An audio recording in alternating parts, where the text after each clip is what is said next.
زبور آسمان سے زمین پر نازل ہوئی، لیکن کسی نے زبور کو کلام خدا نہیں کہا۔ انجیل نازل ہوئی، آج تک کوئی اس کو کلام خدا نہیں کہتا۔ یہ پہلی اور آخری کتاب ہے قرآن، جسے کلام خدا کہا جاتا ہے۔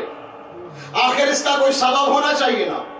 کلام وہ ہوتا ہے جو زبان سے جاری ہو۔ جنہیں بات کی سمجھ آ رہی ہے؟ کلام وہ ہوتا ہے جو زبان سے جاری ہو، اسے کہتے ہیں کلام۔ اور پھر قرآن کو لوگ کہہ رہے ہیں کلام خدا، اللہ کا کلام، یعنی یہ اللہ کی زبان سے جاری ہوا۔ بات کی سمجھ آ رہی ہے تو قرآن کو لوگ کہہ رہے ہیں کلام وہ ہوتی ہے جو زبان سے جاری ہو، یعنی قرآن کریم ہے کلام خدا۔ تو پھر ماننا پڑے گا یہ اللہ کی زبان سے نکلا۔ اللہ کہتا ہے میں مجسم نہیں، میں مرکب نہیں، مل کر میں بنا نہیں، جسم میں رکھتا نہیں۔ اور پھر کلام تبھی ہوتا ہے جب زبان ہو۔ یا تو اللہ کو مجسم مان کر بندے کافر ہو جائیں، وگرنہ ڈھونڈیں وہ زبان جس زبان کو اللہ کی زبان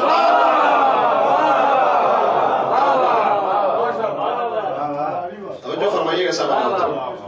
یہ وہ کلام جو زبان خدا سے، میں اپنے تھکے ہوئے دوستوں کو ایک اور توجہ کی خاطر جملہ سنا دوں۔ کلام وہ جو زبان سے جاری ہو۔ امیر کائنات نے جب 13 رجب کو قرآن پڑھا، وقت گزر گیا، یہی تیرا مولا بچپن کے دن گزار کر جوانی کے ایام میں آیا۔ ایک بندے نے سوال کر دیا، مولا آپ قرآن کی تبلیغ کر رہے ہیں، ہم سن رہے ہیں، لیکن یہ وہی قرآن نہیں جس کو نازل ہونے سے پہلے تو نے پڑھا۔ مولا نے مسکرا کے کہا میں نے نازل ہونے کے بعد فوراً، یعنی خود میں نازل ہوا، فوراً میں نے قرآن پڑھا۔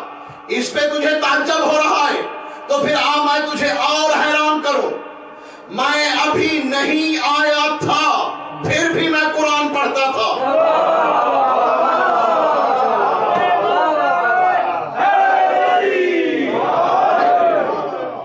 ایسے بات نہیں بنے گی جناب محترم۔ سرکار امین کائنات فرماتے ہیں میں، اگر تو پریشان ہو رہا ہے نا کہ میں آیا ابھی قرآن نہیں آیا تھا، میں آ گیا اور میں نے قرآن کی تلاوت کر دی، تو ہو رہا ہے پریشان، تو پھر آئری سے سن۔ میرا مولا مشکل کشا فرماتے ہیں میں ابھی خود بھی نازل نہیں ہوا تھا اور نہ ہی قرآن نازل ہوا تھا، میں پہلے بھی قرآن پڑھتا تھا۔ جاگ رہے ہو نا؟ ابھی مولا فرماتے ہیں نہ قرآن نازل ہوا، امیر کائنات فرماتے ہیں نہ میں نازل ہوا، اس سے قبل بھی میں قرآن پڑھتا تھا۔ بندہ پریشان ہوا، قدموں میں گرا، مولا آپ نازل نہیں ہوئے، قرآن نازل نہیں ہوا، آپ کہاں پڑھتے تھے؟ مولا فرماتے ہیں جب میرا بابا ابو طالب، میرا چچا عبداللہ تکیہ لگا کے کعبہ کے سائے میں بیٹھتے تھے، یہ دونوں بھائی آپس میں بات کرتے تھے، ان کی صلبوں میں میں اور محمد ایک دوسرے سے باتیں کرتے تھے۔ اسلام شامخہ، ہم بلند صلبوں میں آپس میں باتیں کرتے تھے۔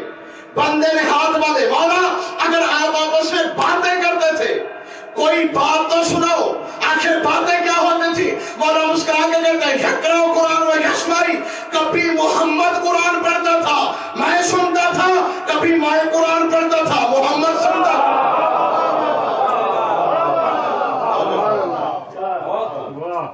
تو یہ ناطق قرآن جس نے نازل ہونے سے پہلے قرآن پڑھا، ابھی خود بھی نہیں آیا۔ اور یہاں ایک اہل سنت کے بہت بڑے مشہور عالم دین ہیں، علامہ ابن ابی حدید معتزلی، بہت بڑے عالم ہیں، جو عراق گئے ہو جا کر دیکھنا، امیر کائنات کے روضے میں آج بھی اس کا قصیدہ لکھا ہوا ہے، جو اس نے مولا کی شان میں قصیدہ لکھا۔ وہ آج بھی حرم امیر المومنین میں دیواروں پر لکھا ہوا ہے، جا کے پڑھ لینا۔ اور اسی قصیدے میں ترابی صاحب ایک شعر ہے، میں ترجمہ جناب کی نظر کر رہا ہوں۔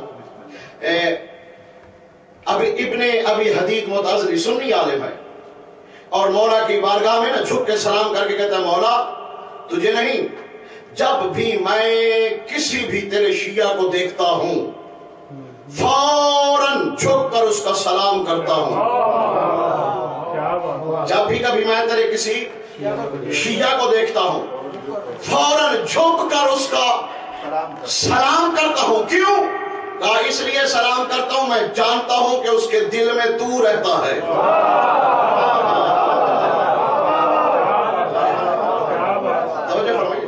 کیونکہ اس کے دل میں تو رہتا ہے۔ وہی ابن ابی حدید معتزلی، اس نے نہج البلاغہ کی شرح لکھی، اسی شرح کو لکھتے لکھتے لکھتے ایک مقام پہ آ کے اس نے ایک جملہ لکھا، توجہ سے جا کے سننا خدا کے لیے۔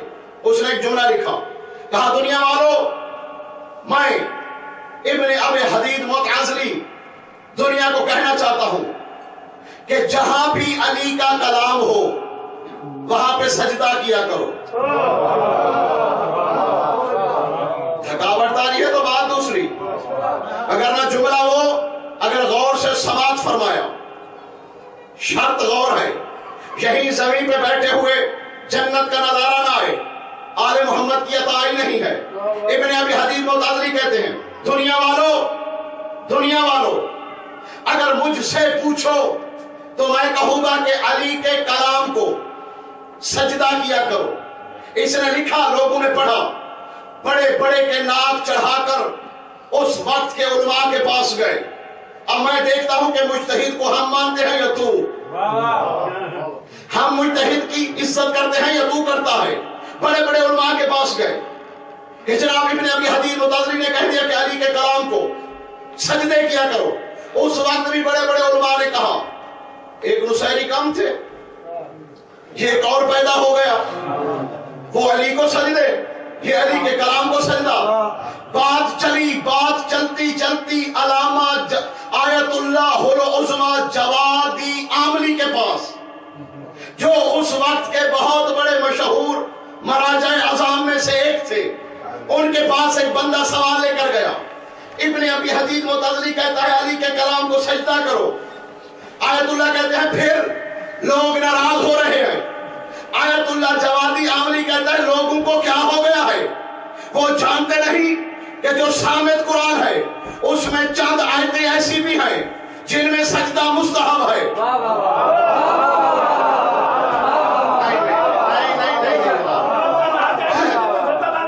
بہت تھکے لگ رہے ہیں آپ۔ ہاں بس اگر آپ کا یہی معیار سماعت رہا تو میں جلدی آپ کو دعا دے دوں گا، منت تو میں نے بھی نہیں مانی ہوئی۔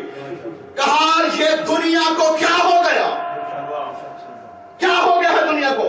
دنیا جانتی نہیں کہ قرآن میں کچھ آیات ایسی ہیں جن میں سجدہ مستحب ہے، پھر فرماتے ہیں قرآن میں چند آیات ایسی بھی ہیں جن پہ سجدہ واجب ہے۔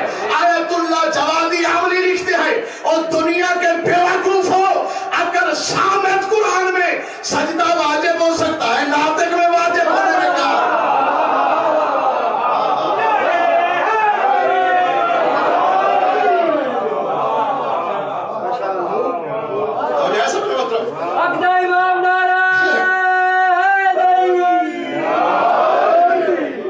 جب صامت قرآن میں دلیل کی بات ہے، عقل کی بات ہے، سوچ کی بات ہے، جب صامت قرآن کی آیتوں پر سجدہ ہو سکتا ہے تو پھر ناطق قرآن کی کلام پر۔